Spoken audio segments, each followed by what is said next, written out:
In the throne room, Daenerys thinks carefully about what to do with Tyrion and Jorah.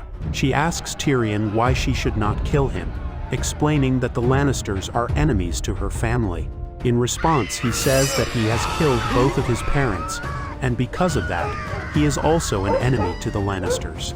Daenerys is not sure that having someone who has killed their own family members would be a good thing for her to have in her service. Tyrion then turns the question around by wondering out loud whether she is at least worthy of his service, when she orders him to tell her why he has traveled from the other side of the world to meet her.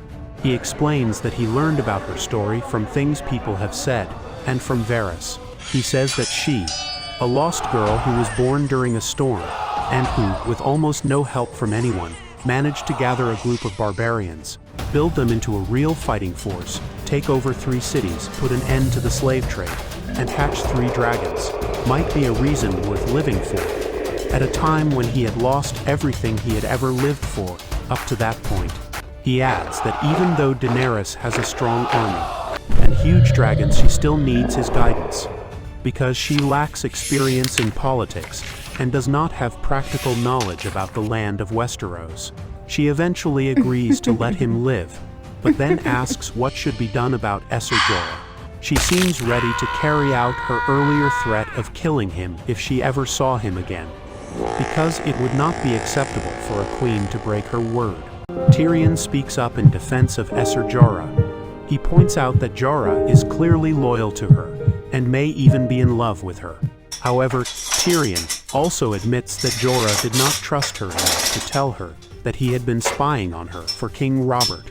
Because of that, Tyrion says, Jorah cannot be trusted to remain at her side.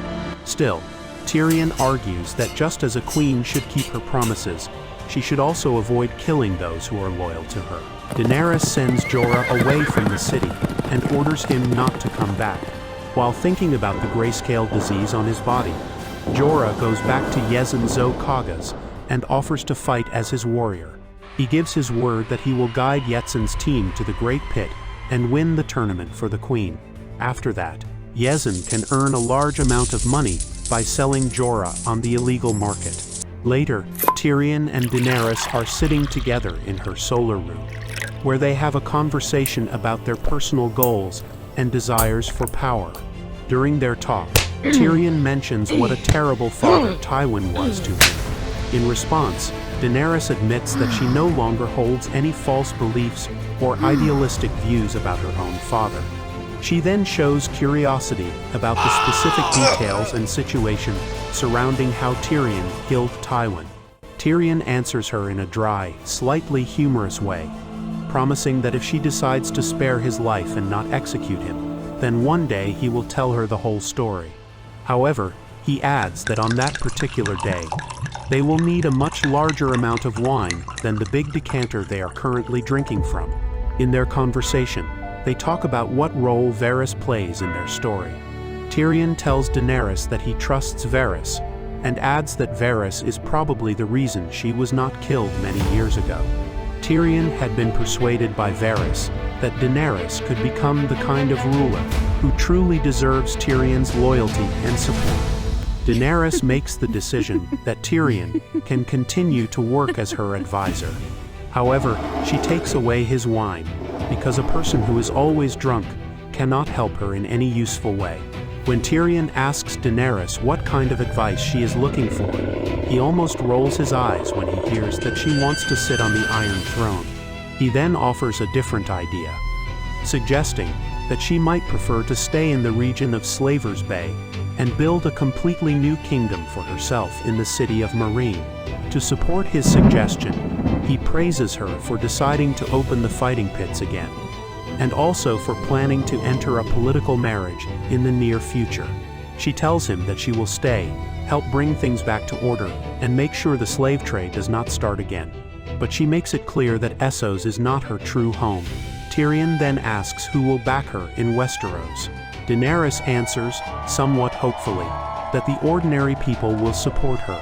Tyrion kindly assumes that this might happen, even though in most cases it does not.